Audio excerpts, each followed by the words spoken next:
todas e a todos. Grazas pola vosa asistencia a esta actividade de formación do profesorado, que, como sabedes, organizamos desde a CIGA Ensino, desde a SPG e tamén en colaboración co Concello de Santiago. Neste caso, como vedes, ofertamos a posibilidade de facer a actividade desde dúas modalidades, presencialmente e máis por videoconferencia, un pouco para facilitar a vida ao profesorado que vos imos dicir nós, e xa sabedes que moitas veces carecemos de tempo para formármonos, malia que desde a CIGA sempre reivindicamos que podamos facelo durante o horario lectivo, o certo é que aínda seguimos nesa pelexa. Entón, para as persoas que viñestes, que estades aquí físicamente, pois hai unhas listaxes que debedes asinar ao longo do día durante 4 veces para termos nos control da vosa asistencia e poder elaborar logo o que o tema da homologación da actividade.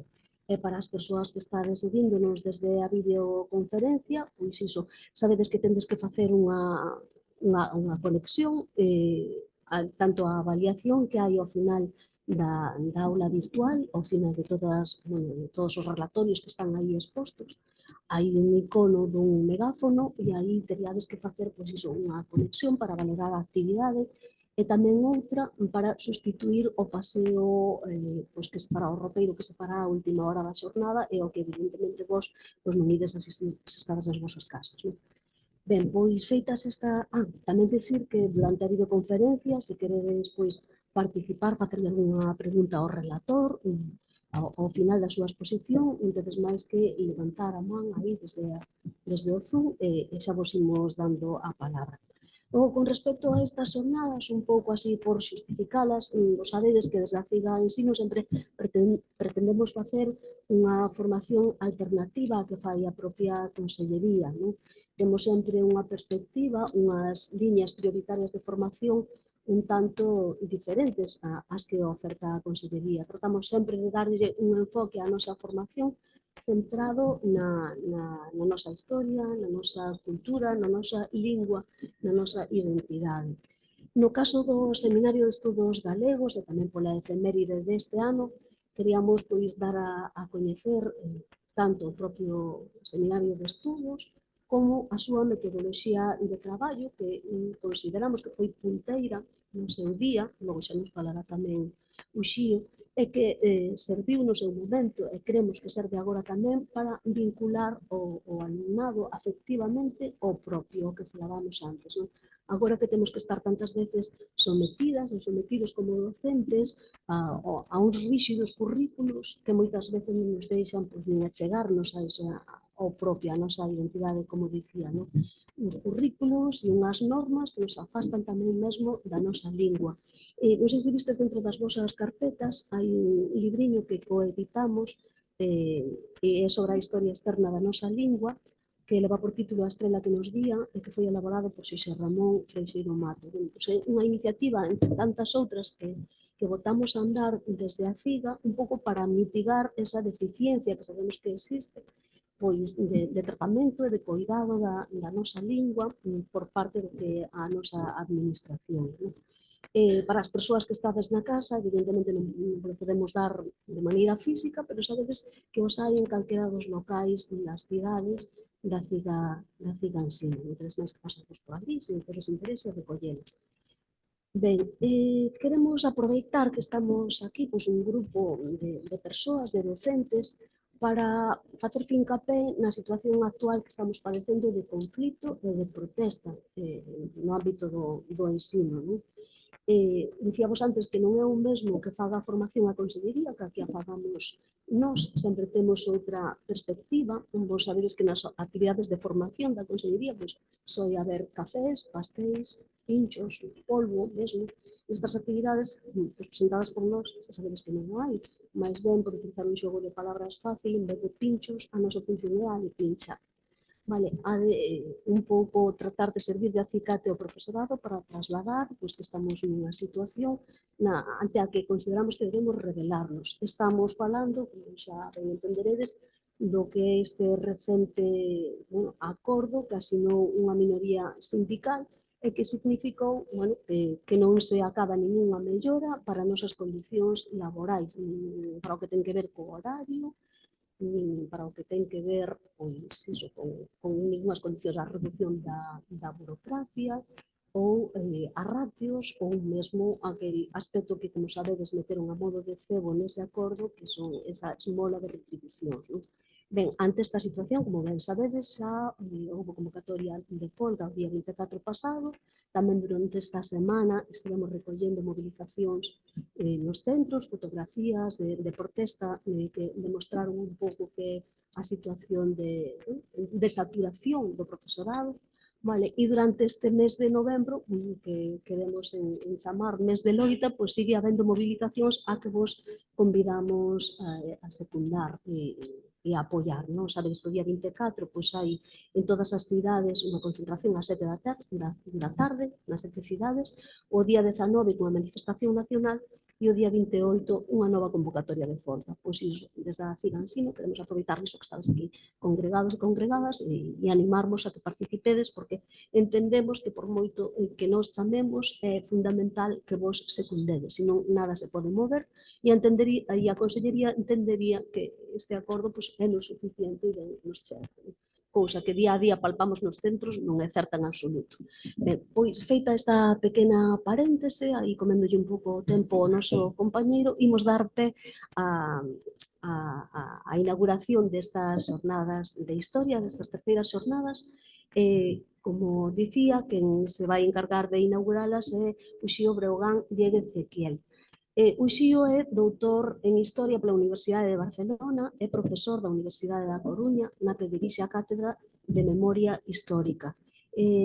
Cofundador e director desde o ano 2003 de Murguía, Revista Galega de Historia, así como autor de numerosos libros como a Asamblea de Concellos de Galiza pro Estatuto do ano 2002, Álvaro de las Casas, Biografía e Documentos, publicado en Galaxia no 2023, Alexandre Bóveda nos seus documentos, difusora Ideas no ano 2008, o Nacionalismo Galego a quen e alén do mar, 1936-1975, do ano 2015. Tamén foi coordinador e coautor de outras obras colectivas como As Irmandades da Fala, Reivindicación Identitaria e Activismo Sociopolítico-Cultural no primeiro terzo do século XX, publicado en Laio Vento no ano 2016. Tamén de Repensar Galiza, As Irmandades da Fala, do Museo do Pobo da Xunta no 17, a identidade galega no mundo da globalización, Sociedade, Lingua e Cultura, do Museo do Pobo do ano 2021, Nacionalismo na Península Ibérica a principios de século, na Universidade de Nevada, ou a Transición en Galiza, no evento do 23. É colaborador asiduo da CIGA, en concreto da CIGA Ensino, a quen sempre por sistema lle di que sí, cousa que queremos agradecer tamén públicamente, e agora xa sin máis imos lle dar a palabra, vai nos falar da creación, desenvolvemento e significación do Seminario de Estudos desde o 23 ao 36. Moitas grazas, Uxío. Bon día a todas e a todos, tanto ao público aquí presencial como que telemáticamente nos segue. Moitas grazas a Ana por esta presentación que ven de realizar e, como sempre digo, para min a CIGA Ensino é a miña casa. O meu pai era militante da CIGA Ensino, xa no seu día da UTEG e me criei nesta casa e outras dos arredores. Entón, a súa vez, a CIGA Ensino é o meu sindicato. Nesa orde de cousas, sempre un placer aquí estar presente ao chamado da CIGA, do noso sindicato.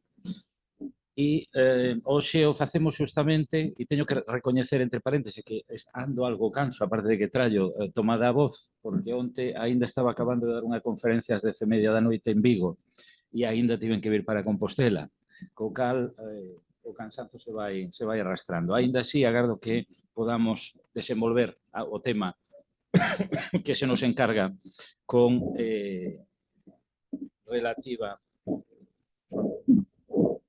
fluidez. Grazas, Marcos. Bueno, antes de nada, unha consideración é que se falamos do Seminario de Estudos Galegos e da súa creación, temos que atender, antes de nada, a un contexto social, político, da Galiza do primeiro terzo do pasado século XX, onde se está a desenvolver un proceso, diríamos, de construcción nacional. Un proceso a partir do cal encher de contido a todos os niveis, en clave nacional, o noso país. E iso implicaba institucionalmente dotar a Galiza dunha rede institucional, neste caso no ámbito científico, da que carecía. En clave nacional, non había, estrito senso, unha universidade galega. Había unha universidade aquí, en Santiago de Compostela, que sería criticada polas Irmandades da Fala por non ser unha universidade que se desenvolvera en lingua galega, é dicir, na lingua propia do noso país, e que fose, en todo caso, unha universidade que centrara o día a día dentro das súas materias, dos seus seminarios de extensión escolar, etc., centrada como institución no propio país. Iso non existía.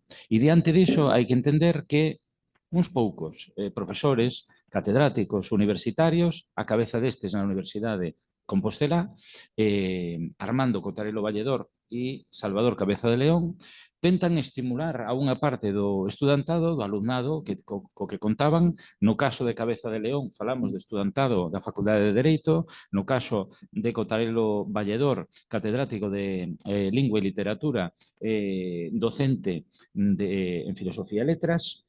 Estimular, dicía, ao seu estudantado en ambas facultades para dar lugar, dunha maneira ou doutra, a unha institución, a unha entidade a priori, que puidera encher esa lagoa que estaba a deixar a Universidade de Santiago de Compostela nesa clave de construcción nacional. Ese será o Seminario de Estudos Galegos a partir do outono de 1923. Pero antes de chegar aí hai que facer algunha outra consideración. E é que dentro dese proceso de construcción nacional no que agora cronolóxicamente nos centramos en 1923, hai que decir que arranca institucionalmente coa creación, coa inauguración da Academia Galega, Real Academia Galega, aquilo de Real por imperativo legal, que arranca en 1906 a súa andaina.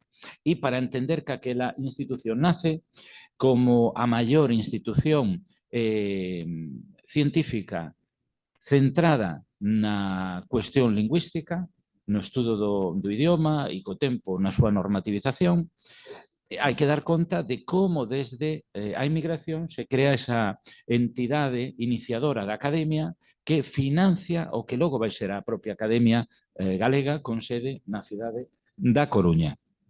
1906. E entre 1906 e 1923 vai haber outra serie de entidades, institucións que se irán creando. Algúnas de pouco percorrido, pero que están na antesala do que acabaría sendo a creación do Seminario de Estudos Galegos. Nese sentido, quero referir o que foi a Xuntanza de Estudos e Investigacións Históricas e Arqueolóxicas que impulsa co seu estudantado de ensino secundario o catedrático de ensino medio Antón Lousada Diéguez en Pontevedra. Esta institución é a que inmediatamente nos di, entre outros, Filgueira Valverde e Luís Tobío, é a antesala do que logo será o Seminario de Estudos Galegos. Xosé Filgueira Valverde sería alumno de Antón Lousada Diéguez e coñeceu de primeira man esta entidade, a Xuntanza de Estudos e Investigacións Históricas e Arqueolóxicas, porque participou daquela experiencia. E logo participaría, unha vez xa na Universidade de Santiago, Filgueira Valverde, con Tobío, etc., dese Seminario de Estudos Galegos e, nomeadamente, da súa creación. E para finalizar este preámbulo, hai que ter presente que en 1916 están nacendo as Irmandades da Fala.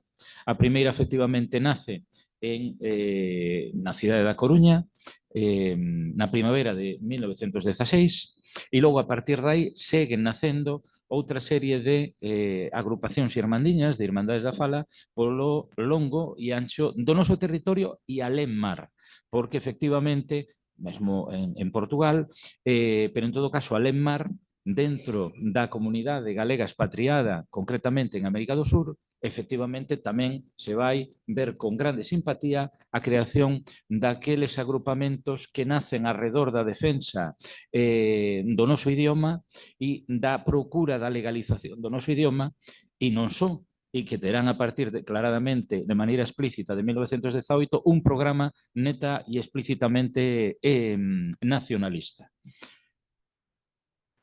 As Irmandades da Fala, en grande medida, van a estimular esa serie de institucións de carácter patriótico, esas entidades que enchan de contido esa Galiza do futuro que están a construir.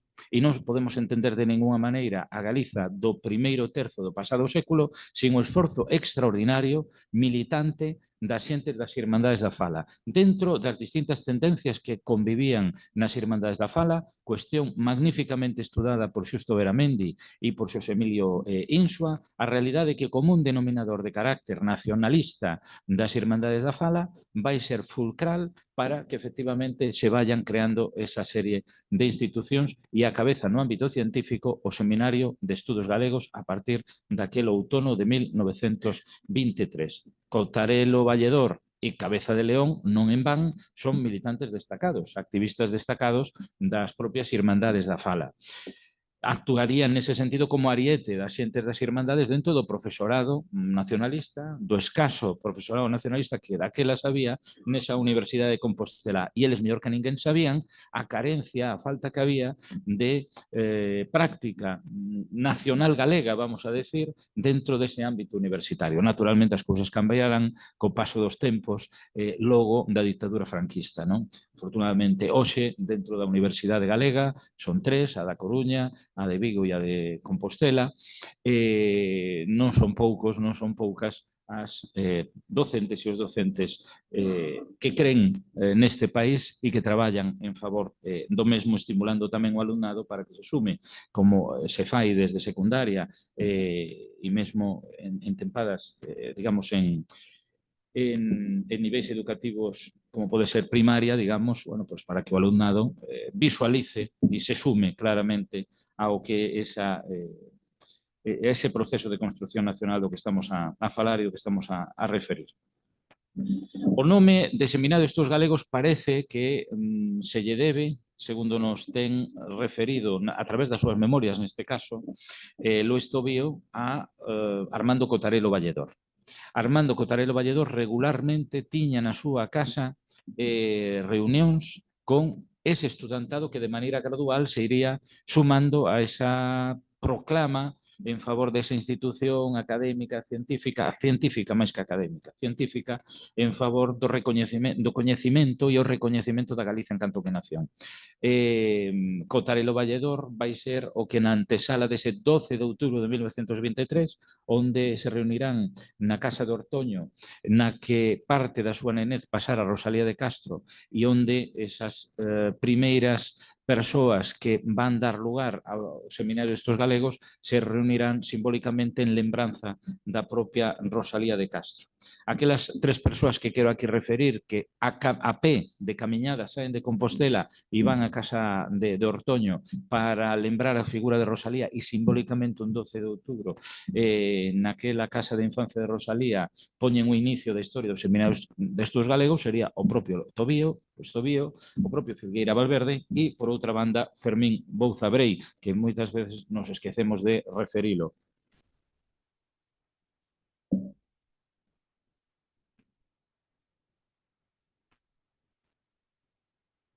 E Cotarelo Valledor será xustamente o primeiro presidente do Seminario de Estudos Galegos. Entre o 1923 e o 1925, Armando Cotarelo Valledor asumirá a máxima representación do Seminario de Estudos Galegos. E vai ser clave que un catedrático da súa talla, da súa dimensión, asumira a presidencia do Seminario de Estudos Galegos, porque máis alá do nome, se aquilo exclusivamente estivera conformado por estudantado universitario, cando menos nos primeiros anos, non tería dado a adhesión, como así foi, de aqueles máis destacados intelectuais da Galiza daquela altura, porque estes estudantes daquelas, Tobío, o caso de Filgueira ou o caso de Bouza Brei, non tiñan unha proxección que fixera que aquel proxecto puidera sumar a quen xa comeza a sumar desde primeira hora. Quero aquí, por exemplo, referir como o primeiro e principal teórico do nacionalismo galego, catedrático en Magisterio en Ourense, Vicente Risco, autor da teoría do nacionalismo galego nos anos 20 das Irmandades da Fala, desculpade, se suma a inicios de 1924 ao Seminario de Estudos Galegos. É lóxico pensar que nen o propio Risco ou Otero Pedrallo, entre outros, o propio Lousada Dieguez, etc., se terían sumado aquel Seminario de Estudos Galegos duns rapaces, duns estudantes. Naquela altura, estamos falando de que, ademais, nas primeiras mencións que se fai o Seminario de Estudos Galegos, é lembrado como o Seminario de Santiago. Non é aínda, digamos, unha institución recoñecida como tal de ámbito nacional. Estamos falando de unha entidade de carácter a priori local, igual que sucedía co Instituto de Estudos Coruñeses, que se entendía que era contemporáneo seminario, en canto nacimento se refire, unha entidade de carácter local, coruñesa. De alguna maneira, se contrapón o seminario desde o primeiro momento, eso sí, ao Instituto de Estudos Coruñeses, en canto que desde as Irmandades da Fala se fará mención a que si ben o Instituto de Estudos Coruñeses viña a escribir todos os traballos que publicaba e as súas intervencións todas se realizaban en español, o Seminario de Estudos Galegos xa comeza, non na súa totalidade, todo hai que decilo, a empregar a lingua galega en boa parte do que eran as súas intervencións públicas, as súas actividades públicas e as súas primeiras publicacións. Estas maioritariamente sí que escritas en lingua galega. Pero realmente hai un proceso de maduración, como non podía ser de outra maneira, entre o 1923 e finais da década dos 20 desa institución. Pero xa digo, a tal efecto central, a quen está a ocupar a presidencia desa institución. E quen é quen sucede a Armando Cotarelo Valledor a partir do 25? Bueno, pois a partir do 25, que Cotarelo Valledor marcha como académico, como docente a Madrid, desde a Universidade de Compostela, como catedrático de Lingua e Literatura, é sucedido por Salvador Cabeza de León. É dicir, ese outro integrante dese binomio que decimos que foi clave para a creación do Seminario de Estudos Galegos. Por rematar, o que é a nómina de presidentes do Seminario de Estudos Galegos até 1936, o terceiro presidente do Seminario de Estudos Galegos sería Luis Iglesias. E logo, a súa vez, Luis Iglesias sería sucedido por Ramón Otero Pedrallo na primavera de 1936. E non puido exercer como tal presidente do Seminario de Estudos Galegos porque o 18 de xullo de 36 hai un golpe militar que intercepta e anula todo ese proceso de construcción nacional, ese proceso democrático e republicano que se estaba a desenvolver, para o noso caso, en grande medida en clave nacional, con epicentro no Partido Galeguista, ese partido sucesor das Irmandades da Fala, desde 1931. Diso falaremos agora a continuación.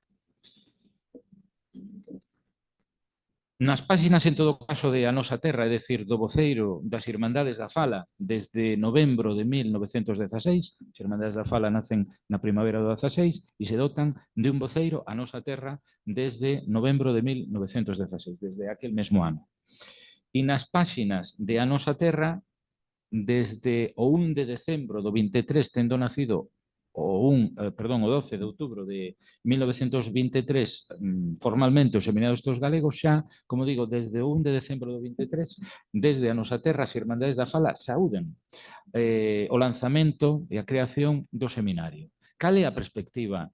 Cal é a valoración, en grande medida, dese seminario, desa iniciativa diante do seu nacemento por parte das Irmandades da Fala, onde a maior parte dos seus cadros xa eran xentes nacidas a finais do século XIX, primeiros do XX, etc. Os principais cadros. Bueno, pois vamos trasladar agora unha referencia, insisto que desde A Nosa Terra nos chega para vermos cal é esa percepción do Seminario de Estudos Galegos. Dice na Nosa Terra, este seminario promete ser un centro, e resumo, para o fomento e cultivo non somente da literatura regional, se di aínda desde as Irmandades da Fala, senón tamén para as ciencias históricas e para o desenvolvemento da vida galega nun amplo orde cultural. Ademais de estar presidido por un home cultísimo, por iso digo isto clave, se está referindo a Cotarelo Valledor, de verdadeiro valer e fondamente galeguista, ten entre os seus socios de todas as clases o máis florido da mocedade galega, un seminario de xente moza, que sinte arder no seu peito o amor ao ideal dun glorioso rexurdimento da nosa Galiza. 1 de decembro de 1923. Aínda a terminoloxía empregada polas Irmandades non é exclusivamente, desde a perspectiva patriótica, non é o termo nacionalista o que impera. Aínda o termo regionalista está presente polas páxinas da nosa terra. Aínda que desde 1918, como ben sabemos, e como abondosamente ten traballado Xusto Beramendi, aquela primeira asamblea nacionalista, así denominada a de Lugo, 1918, dará lugar a aquel manifesto que digan as Irmandades da Fala de hoxe para sempre, nomeámonos nacionalistas galegos porque a verba regionalista non encerra e acolle non os nosos sentimentos, as nosas aspiracións, etc. Pero aínda a palabra regionalismo, regionalista, etc. están estes termos presentes no discurso das Irmandades da Fala neste seu primeiro período histórico. E desde as Irmandades da Fala, incluso nesta altura xa, se vai a contrapor a creación e as primeiras actividades do Seminario de Estudos Galegos e o que o Seminario de Estudos Galegos pudera dar lugar frente á Real Academia Galega, nun momento no que acababa de falecer, todo hai que dicilo, Manuel Murguía, de tal modo que a Real Academia Galega estaba, segundo as Irmandades da Fala, pois non só nun impás, sino nun momento de menor, vamos a decir, actividade, por non decir de escasa actividade. Nesa orde de cousas, desde a nosa terra igualmente, o propio 1 de decembro do 23 xa se di o gallá que en todas as cidades galegas se reunise coa mesma fe e co mesmo ideal, todos os rapaces que valen algo para contribuir co seu esforzo ao adianto rápido da vida científica da rexión, servindo tamén de estímulo e acicate para esa nosa Academia Galega que tanto podía facer e que non fai. Hai un outro treito que escollo da primavera do 24, é dicir, apenas 5 meses despois, 5 ou 6 meses despois, onde a súa vez se di desde as páxinas da nosa terra. Seguimos con verdadeiro interés e compracencia o labor meritorio que se realiza desde o Seminario de Estudos Galegos e somente lamentamos que non se dé aos seus traballos maior expansión dando a coñecer no resto de Galiza e máis aínda vendo a inercia da Academia a que ven a sustituir con extraordinaria ventaxa o Seminario Compostelán. Volve outra vez a falarse, digamos, dese radio de acción que sería de ámbito local compostelán, aínda o Seminario dos mozos e de algunhas mozas, como ven de presentar magníficamente a nosa colega e amiga Aurora Marco nun seu excelente libro.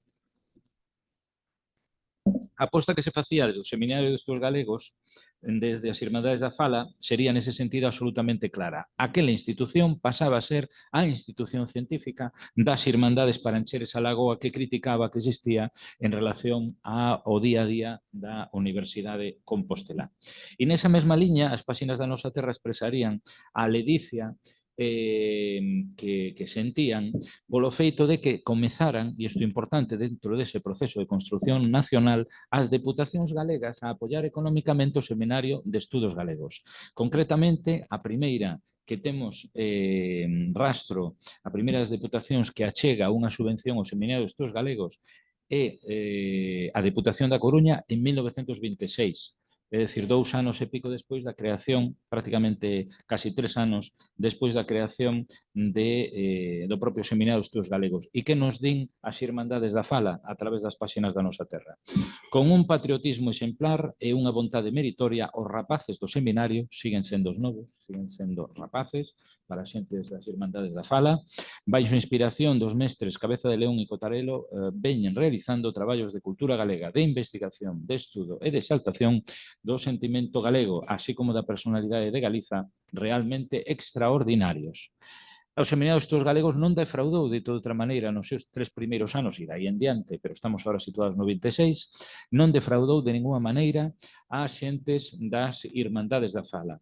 A confianza depositada desde as Irmandades da Fala desde o inicio do nacemento do Seminario de Estudos Galegos non se vai ver traicionada nese sentido desde o Seminario de Estudos Galegos. Aquela aposta das Irmandades da Fala traduciríase na participación cada vez máis intensa dos principais cadros das Irmandades no Seminario de Estudos Galegos. Xa citaba anteriormente o caso de Lousada Diéguez, o caso de Vicente Risco, etc.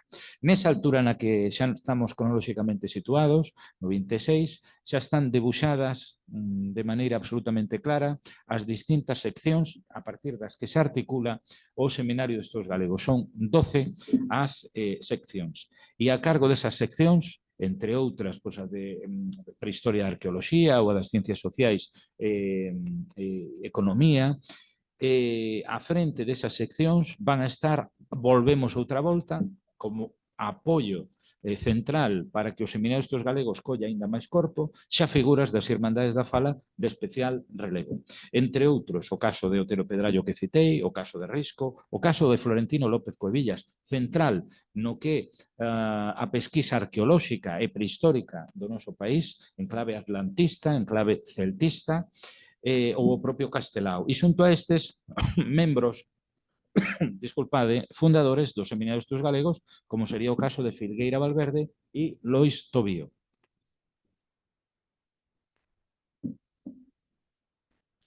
A partir desas seccións se crearían a súa vez grupos de traballo, grupos de investigación.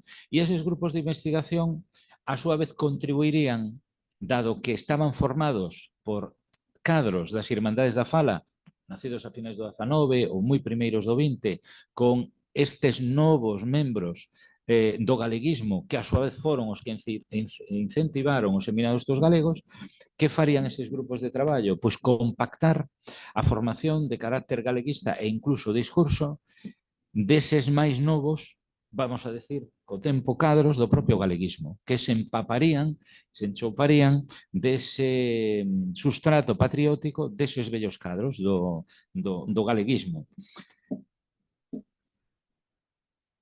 E desde a inmigración máis consciente en clave patriótica, igual que sucedera coa Academia Galega, igual que sucedera cando se creara aquela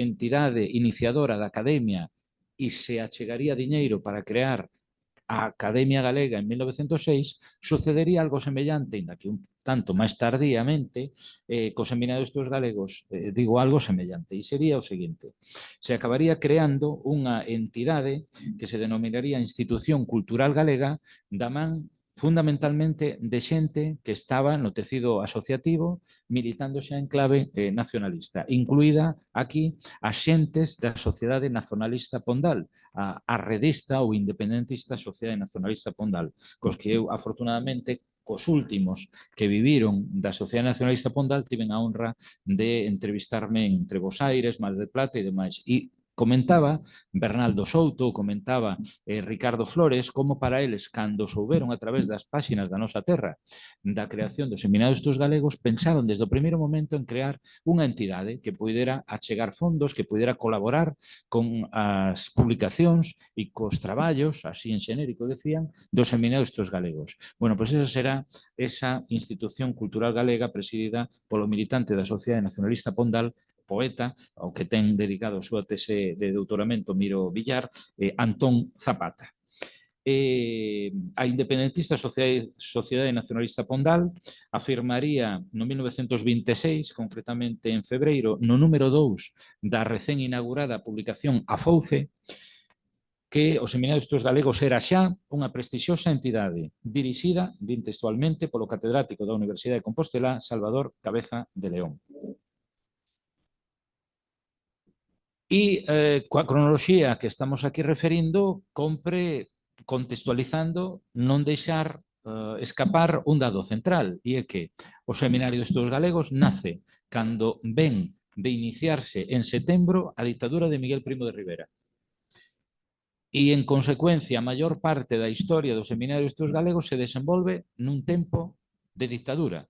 1923, como ben sabedes, e seguramente máis de un seredes profesores de historia no ensino secundario e o desenvolveredes nas vosas aulas, todo caso, setembro do 23 até 1929 /31 é un tempo que se desenvolve entre a ditadura de Primo de Rivera e aquela dicta blanda, máis dictadura tamén, de Berenguer. É dicir, é un tempo onde realmente os seminarios dos galegos, facendo parte, como facía, do tecido patriótico galego, vai ser, digamos, van ser seguidos os seus pasos por todo o que teña que ver coa dictadura, de tal modo que, igual que a nosa terra vai ser visada pola censura militar, non todas as actividades dos seminados galegos que con normalidade sin dictadura se terían desenvolvido, se desenvolverán. E, en todo caso, a nivel social tampouco haberá un clima que favorecera que os seminados galegos aínda tivera maior corpo do que tivo, aínda que non é menor o corpo que efectivamente a partir desas 12 seccións iría acollendo efectivamente o seminario destes galegos. Mas en todo caso hai que remitir xa ao tempo republicano para ver publicacións de especial relevancia, un pouco dando xa un salto por cuestións temporais. Canto teríamos? Ata menos cuarto, é dicir, 5 minutos, basicamente, máis menos. Sí, podo aí gañar un poquinho, vale. Bueno, pois, en todo caso, temos xa dando un saltiño que situarnos na década dos 30 para referenciar obras de grande relevo dos seminarios galegos sobre o tempo e o traballo e a dinámica de investigación que se foi desenvolvendo na década dos 20, sí, pero que van florecer esas investigacións e que públicamente xa van coller un corpo extraordinario na década dos 30. Antes de remitir a unha delas que particularmente veo a ser, digamos, o máximo exponente das publicacións dos seminarios galegos, hai que decir que os seminarios galegos comeza a desenvolver unhas xeiras, unhas campañas de investigación polo longo e ancho do noso país, dedicadas a radiografar as comarcas galegas, toda a súa riqueza cultural, amplamente entendida, tanto material como inmaterial. Nesas campañas se lle dá especial importancia a todos os restos prehistóricos, a todo o mundo castrexo, a partir do labor de López Cuevillas, que efectivamente estimula diversas campañas específicas de excavacións arqueolóxicas, e, digamos, o grande pai da investigación arqueolóxica galega, por moito que con anterioridade debemos celebrar figuras como Maciñeira, etcétera, xa desde finais do 19, pero en todo caso desde a perspectiva máis científica, máis anovadora, máis moderna, é López Cuevillas desde os seminarios galegos quen inaugura esa arqueoloxía moderna e científica propiamente galega. Sabemos, e podemos discutir longo e tendido, que sería a cuestión do celtismo debatível, non naqueles tempos, sí, co paso das décadas, sobre todo a partir do franquismo, pero a cuestión é que o epicentro de López Cuevillas e súa dinámica investigadora no referido á arqueoloxía, o epicentro está marcado no atlantismo, non? E neses estudos comparativos que se realiza entre Galiza, Irlanda, Bretaña, etc. E iso ten que ver co sustrato tamén ideolóxico político do propio nacionalismo galego das Irmandades da Fala. Non vou seguir nesa liña porque senón acortamos tempo referido a esta recta final en relación ao seminario destes galegos. Pero decía que na década dos 30, a partir sobre todo da proclamación da Segunda República, 14 de abril de 1931, o seminario destes galegos xa vai procurar que aquelas investigacións que estivera desenvolvendo e outras novas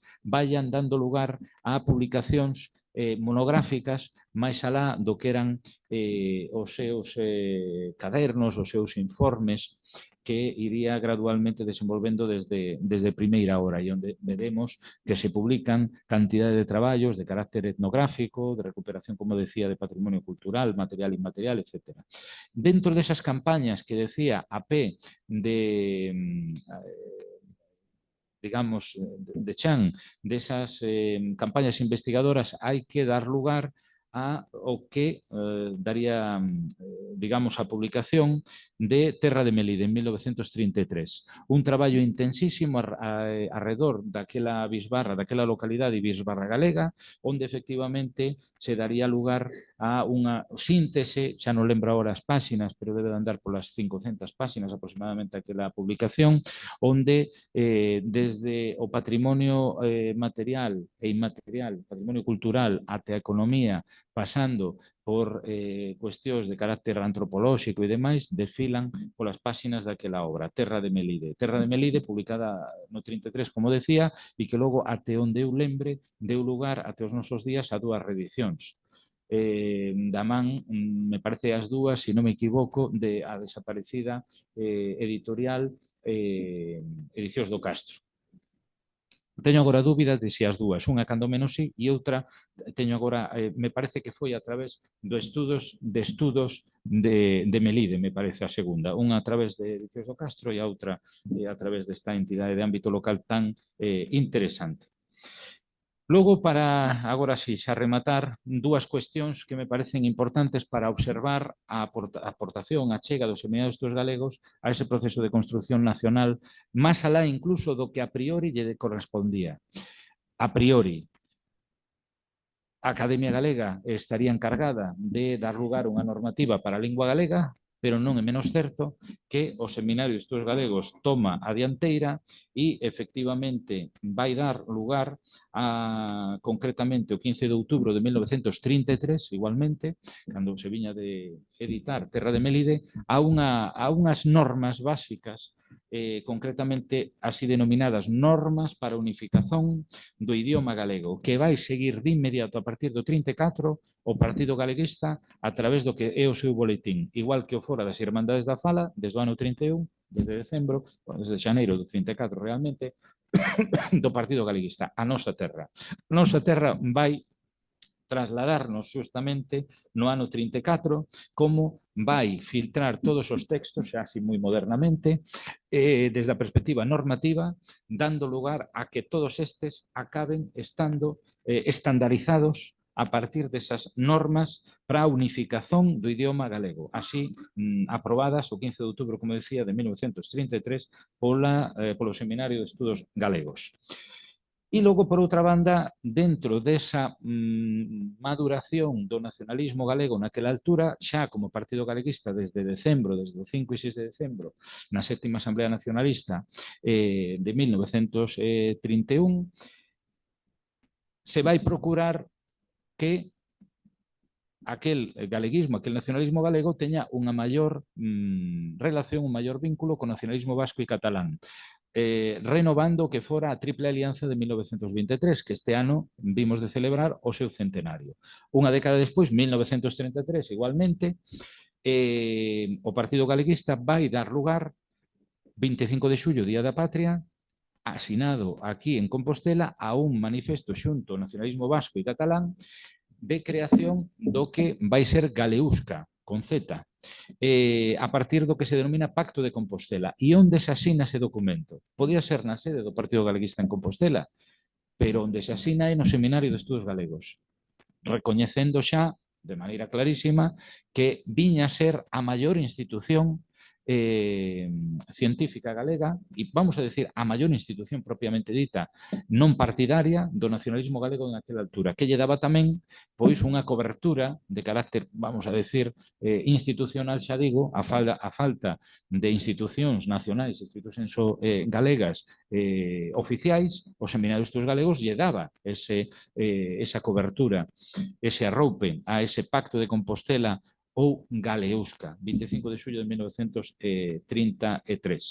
Non vou aquí trasladarvos as palabras textuais de como lembraba, por exemplo, Álvaro de las Casas, que teño, como refería anteriormente Ana, biografiado no ano 2003 e que nos fala de como foi ese momento de firma nos Seminarios dos Galegos do que foi o Galeusca, pero unha referencia interesante en todo caso. A cuestión é que non hai que perder xa por último de vista o seguinte. 1933 dá lugar a outra serie de iniciativas extraordinarias dentro do galeguismo e do propio Seminario de Estudos Galegos, pero en novembro daquel ano hai unhas novas eleccións ao Parlamento Español que gaña a Confederación Española de Derechas Autónomas, verdade? A CEDA, e implica que en grande medida quede conxelado todo ese proceso de, vamos a decir, engorde, de ampliación dese tecido patriótico, dese tecido galego, dese tecido galeguista, e isto lle afecta a todas as entidades que fan parte desa constelación que xira alrededor das Irmandades da Fala. As Irmandades, desde logo, e tamén ao propio Seminario de Estudos Galegos. Con todo, hai que decir que a partir de febreiro do 36 se relanza ese proxecto de construción nacional e se retoma o que foi o proxecto digamos, central do galeguismo, do nacionalismo galego no tempo republicano. E me refiro á aprobación para Galiza dun Estatuto de Autonomía, o que implicaría que Galiza contara cun executivo galego a partir dun parlamento galego, que houbera efectivamente un ensino no que en galego se desenvolveran as aulas, sino a totalidade boa parte destas, onde tiveran a obriga os funcionarios, fundamentalmente funcionarios e algunhas funcionarias, que tiveran a obriga de coñecer a lingua galega e que ningún administrado, ninguna administrada fora marxinado por empregar o idioma propio do país, etcétera, etcétera, etcétera. Ese proceso se relanza a partir das eleccións de febreiro do 36, onde, a cambio de que se marcara a data para que se desenvolvera o plebiscito do Estatuto de Autonomía, a cambio de iso, o Partido Galeguista entra no que é a Frente Popular, digamos, nesa coalición de organizacións eminentemente de esquerdas. Eso tamén nos sitúa desde a perspectiva político-ideolóxica ao Partido Galeguista onde realmente estaba situado, non precisamente na dereita. E iso é o que dá lugar incluso a que houbera esas dúas decisións tan magníficamente ben estudadas por Xusto Beramendi, a da dereita galeguista con epicentro en Ourense e a de Pontevedra. Non desenvolverei en maior medida esta cuestión. O tema é que cal é a proposta do nacionalismo galego en relación ao Estatuto de Autonomía ou en relación á propia autonomía galega.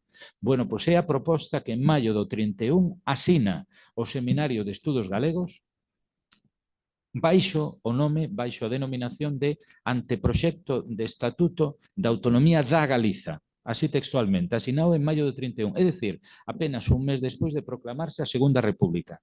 Esa é a proposta que o nacionalismo galego confronta con outras e que será debatida, xunto a esas outras, na Asamblea de Concellos de Galiza pro Estatuto, a que se desenvolve aquí na Facultade de Medicina en 1932, 17 ao 19 de decembro de 1932. E logo xa consensuado outro articulado que non é no grosso o do Partido Galeguista, do Seminario de Estudos Galegos de maio do 31, pero sí que en grande medida está presente o legado do anteproxecto de Estatuto do Seminario de Estudos Galegos de maio do 31, no que será logo o aprobado na Asamblea de Concellos. Aquela proposta consensuada é a que tiña que terse plebiscitado a finais de 1933, por eso digo que o 33 está cheo de grandes efemérides en clave galeguista. Aí non se plebiscita por as eleccións de novembro do 33, o plebiscito teria que ser o 17 de decembro de 1933, seguro que vos sona a data do 17 de decembro do 33, e como non se plebiscita aí, a partir de febreiro do 36 se marca a data de 28 de xuño de 1936.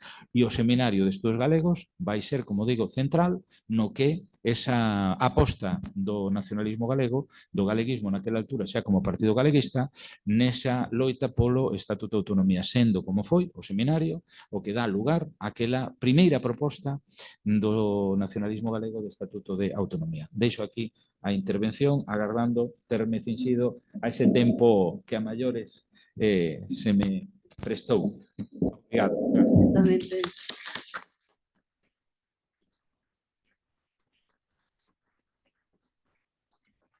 Pois nada, moitas grazas, Uxío. Estou vendo aquí na videoconferencia, a ver se hai alguna man perdida. De momento non a vin. Estades en tempo de facelo, tanto os que estades aquí físicamente como as que estades en casa.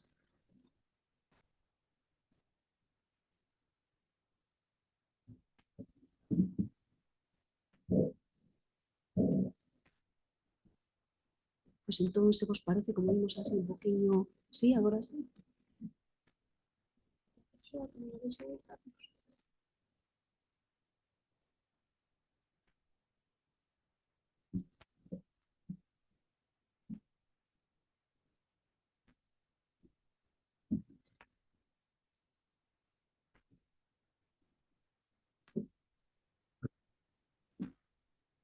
Hola. Sí. Hola, sí. Sí, podes intervir, sí. Ah, hola. Soy agora? Escoitasme? Sí, sí. Ah, vale. Bueno, primeiro sou o profesor Hugo Ezequiel, antigo compañeiro de facultade. Moitísimas gracias pola súa comparecencia. Bueno, a mí que non son en saber realmente que sucede co seminario unha vez se produce un golpe de Estado en xulio do 36. Esa sería a miña pregunta, para ser un pouco Grazas. Sí. Pode repetir, por favor? Non sei como te chamas para dirixirnos aquí. Sí, Juan Carlos Lago. Juan Carlos, pois se che entendemos perfecto, senón igual podíamos probar co chat, non? Vale, Probamos a sí, dinamitas, por favor. sí. A miña pregunta é corta. Gustaríame saber, porque se me queda un poquinho curto de tempo, que sucede se produce o lanzamento de xullo do 36 co Seminario de Estudos Galegos. Penso que entendín. Moitas grazas, San Carlos, que, por certo, me parece que comentabas que coincidíramos no seu día na facultade, non? Correcto, sí. Sí, bueno, pois un placer. Igualmente. Encontrarnos, é unha aperta grande. Pois, decir o seguinte, se non entendí mal, preguntas polas consecuencias do golpe militar do 36 en relación ao Seminario de Estudos Galegos, verdade? Exacto. De acordo, grazas. Obrigado. O golpe militar do 18 de xullo do 36 o que fai é que salte todo literalmente polos aires, que se estaba ou se estivera a construir ao longo, para o caso que nos ocupa, do primeiro terzo do século pasado e fundamentalmente para o caso do Seminario de Estudos Galegos desde 1923. O 15 de xullo, apenas 3 días antes de 1936, unha delegación galega en clave nacional fai unha presentación do Estatuto de Autonomía a Martínez Barrio, presidente das Cortes Republicanas, co que iso podía implicar que viña a ser que houbera un debate parlamentario en Madrid, no Congreso dos Deputados, para que unha vez maioritariamente refrendado o Estatuto, se así fora no Parlamento, puidéramos contar cun Parlamento galego, cun Executivo galego e seguramente co Seminario de Estudos Galegos pois acabara tendo un recoñecemento oficial por parte dun novo e primeiro goberno galego, probablemente dito, contando cunha serie de fondos que puidera tamén garantir que as súas pesquisas, os seus grupos de traballo e de investigación puideran desenvolver sin tantas penurias toda a labor, todo o labor que viñan desenvolvendo até ese momento. Nada diso vai suceder a partir do 18 de xullo do 36, nin hai Parlamento galego, nin hai Executivo galego, nin se chega naturalmente previamente a debatir o Estatuto de Autonomía no Parlamento español, no Congreso dos Deputados. E naturalmente o Seminario destos galegos, sendo como era a institución maior científica do galeguismo naquela altura, do nacionalismo galego naquela altura, vai efectivamente ser primeiro saqueada en Compostela, onde tiña sede, non a referín anteriormente, en Fonseca concretamente, un pequeno espazo cedido pola Universidade de Compostela grazas a esos catedráticos que facían parte do seminario asumindo a presidencia, conseguindo aquel espazo, bueno, pois vai ser un espazo que gradualmente non só vai servir para reunións do seminario a nivel nacional ou incluso de grupos de traballo, sino tamén para ir creando un museo nacional que cos anos acabaría sendo o Museo do Pobo Galego a partir de 1977 até os nosos días. O Museo do Pobo Galego, podemos decir clarísimamente, herda o espírito do que foi o Seminario destos galegos no seu día. Non en van, Antonio Fraguas ou Xocas efectivamente estiveron asumindo as presidencias primeiras do propio Museo do Pobo Galego e participando da Xunta Reitora e da organización xunto unha nova xeración de estudosos e de estudosas que darían lugar, como digo, no ano 77 e, como sabedes, ao Museo do Pobo Galego. E que sucede? Que o Seminario de Estudos Galegos no ano 36, saqueadas as súas instalacións e boa parte dos seus membros represaliados, os que non foron asasinados foron encarcerados e os que non, moi maioritariamente, pois se non acabaron no exilio, acabarían efectivamente sendo depostos das súas responsabilidades, por exemplo, no ámbito educativo, boa parte do profesorado desa nova xeración a que pertencía Luís Tobío, o caso de Fraguas, o caso de Filgueira Valverde ou de Bouzabrei, eran docentes e os que non, por exemplo, o caso de Bouzabrei sería xuiz, pero os que eran docentes, todos e cada un deles, quitado moi poucas excepcións, foron efectivamente, diríamos, purgados do ámbito educativo. e suma e sigue. Quero pensar, por exemplo, en García Paz, secretario Sebastián García Paz, secretario do Seminario de Estudos Galegos a nivel nacional, ao longo de varias presidencias, pero en todo caso é o primeiro secretario, xa cando Cotarelo Valledor ou Cabeza de León son presidentes, que acabaría en Puerto Rico como catedrático, por poñer un caso, e sería moi importante para os estudos arqueolóxicos portorricenses, non? De tal modo que o Seminario de Estudos Galegos acaba esfarelado e logo crearíase sobre aquela documentación que sería salvaguardada por Xesús Carro, no 1944, unha institución que forma parte do que é a dictadura franquista en orixe, e me estou a referir do Instituto Padre Sarmientos de Estudios Gallegos, que fai parte a súa vez do CSIC. O CSIC, nos guste ou non nos guste, afortunadamente, a partir do final da dictadura pasou a ser outra cousa todos os nosos días, é unha magnífica institución, pero nace como creación institucional no marco da dictadura franquista. E no ano 44, dentro desas primeiras institucións que se van creando en varios territorios para o caso galego, vinculado a ese recén nacido Centro de Investigacións Científicas, o CSIC, pois nacerá efectivamente ese Instituto Padre Sarmiento de Estudios Gallegos. Todo o fondo histórico do Seminario de Estudos Galegos está aí, e o Seminario de Estudos Galegos, estricto senso, deixa de existir. Formalmente, hai quen o ve existindo até 1944, eu non o vexo en absoluto así, e é que o Seminario de Estudos Galegos non ten expresión pública nin de ningunha índole. No ano 37, no 38, no 39, de ninguna maneira. No propio 36, igual que o propio Partido Galeguista aquí na terra, logo, en todo caso, en Barcelona, Valencia, etc., ou en Valencia, Barcelona, incluso previamente en Madrid, pois vai a ter alrededor de Castelao presencia, e logo na clandestinidade, incluso a partir do 43 aproximadamente. Pero a realidade é que o resto de institucións quedan absolutamente en clave nacional galega desaparecidas, e con estas os Seminarios dos Galegos. Non sei, Xan Carlos, se con isto respondo á pregunta. Perfecto, Uxío, moitísimas grazas, unha aperta. Moitas grazas, unha aperta moi grande. A pregunta entre o público aquí presente, entón.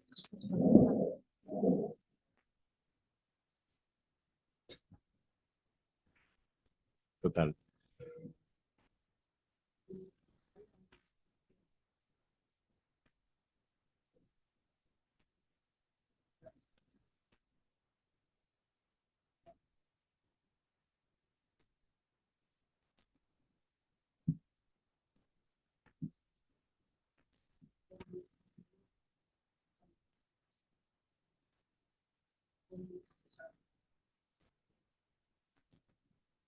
Sí.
Claro.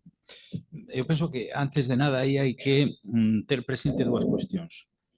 Digamos, dous enfoques. Por unha banda, o que faz ti, moi acertadamente, e unha reflexión moi interesante, como o nacionalismo galego, o galeguismo naquela altura, a partir de setembro do 23 e diante do golpe militar de Primo de Rivera, intenta sobrevivir, vendo como se desenvolve a dictadura e ata onde chega, etc., que non ten en absoluto a dimensión que logo terá o golpe militar e a dictadura franquista, pero que en todo caso a primeira hora non se sabía a qué acabaría dando lugar aquel golpe militar e aquela dictadura, pero que, en todo caso, ese é un enfoque e logo está a necesidade que ten Primo de Rivera e a súa dictadura, o directorio, o que é a Unión Patriótica, unha vez se cree, se vai articulando, de penetrar territorial e socialmente naqueles lugares, para o caso que nos ocupa, naqueles países, o caso galego, eles dirán territorios, regiones, etc., que teñen unha especial singularidade e onde intelixentemente intentan a priori, por lo menos a primeira hora, non confrontar directamente con as singularidades dese territorio. Iso é o que fai que Primo de Rivera, de inicio, fale de que o seu paso adiante ven a significar a rexeneración política de España, porque hai unha realidade caduca, derivada do turnismo, o caciquismo, etc. Entón, iso por unha banda, claro, iso a priori contentaría todo a unha maioría social azoutada polo caciquismo, polo que era efectivamente a decadencia política, entre aspas, da España daquela altura, primeiro. Segundo, a nivel territorial, fai guiños diversos, e para o caso galego en particular, igual que o vasco e a catalán, fala de como se vai a tolerar o emprego do galego, do vasco e do catalán en actos públicos, incluso como se vai fomentar, incluso fai algunha referencia a cuestión así moi timidamente, pero fai en relación á cuestión escolar, etc. E todo eso, ademais, acompañado de intentar cooptar a referencias, para o caso que nos ocupa, do galeguismo. Aí é cando Lousada Díez pasa a ser deputado a nivel provincial, vinculado justamente ao que ese novo tempo histórico, non presidido por Primo de Rivera no ámbito político español, todo hai que decirlo. Tan pronto, pasado uns meses, se dá conta de que aquilo é máis do mesmo, dá un paso atrás Lousada e di isto non ten nada que ver co que somos nós, co noso ideario político. Permito que Lousada, dentro das Irmandades, representara, igual que outros, pois o que era o sector máis conservador, non? Desde a perspectiva social, etc. Ante todo era un nacionalista galego. E ve que aquilo que presentaba e que representaba Primo de Rivera, a Unión Patriótica, despois, etc., con Primo de Rivera, non tiña a ver co que era efectivamente a súa dinámica política. Entón, volvendo ao primeiro enfoque, hai que decir que as Irmandades da Fala foran capaces desde o 16 ao 23 de darlle unha proxección a nivel nacional en grande medida a todo un sentir, como te ben refires, Marcos, que estaba presente identitariamente, é dicir, o sentir de adhesión a algo que se chama Galiza, definido da maneira que for, pero en todo caso ese sentimento de identidade o modelan desde as Irmandades da Fala, dando lugar, por exemplo, aquí en Compostela, na segunda asamblea, a un Día da Patria Galega, o Día de Galiza, Día da Nación Galega, Día da Patria Galega, que a partir do ano 20 se vai celebrar. E se celebra do 20 ao 23 e xa non se volve a celebrar a escala nacional de Irmandades da Fala, etc., até o que será o Xantar da Barxa de 1930. Entón, entre medias, que fan as Irmandades da Fala nese sentido, no marco da dictadura de Primo de Rivera? Pois actos, en vez de ámbito nacional, pois de ámbito local, moitos deles sometidos a vixiancia policial, de corto radio, exhibindo bandeiras galegas, poñendo en balcóns bandeiras, e seguirán efectivamente en cantidad de medios de comunicación que había na Galiza daquela altura. Había unha riqueza mediática brutal desde finais do 19, pero segundo avanzan os anos e as décadas até o final do tempo republicano en territorio, digamos, peninsular, porque a República seguirá existindo no exilio, hai que decirlo tamén, irán medrando cantidad de medios de comunicación. E aí, e a partir de aí, o galeguismo non só está presente, senón que difunde o seu ideario e arenga, digamos, ata onde lle deixan, porque moitas veces os textos, como na nosa terra, serán justamente censurados, non? Por la autoridade militar. E garda relación co que estás a comentar. Por iso, nin a bandeira desaparece, nin os símbolos, digamos, definitorios que conseguiu ir espallando e normalizando as Irmandades da Fala desde o primeiro momento, desapareceron, ni moito menos. E incluso hai ese momento previo, a partir do 23, que Primo de Rivera intenta presentarse non precisamente belixerante a cuestión, diríamos nos hoxe nacional, pero el diría regional ou regionalista galega naquela altura, non? Queda máis ou menos respondido, sí? Pois moitas grazas, agora si rematamos porque xa temos que darlle paso ao seguinte relatorio. Moitísimas grazas de novo, Xío, e ata sempre.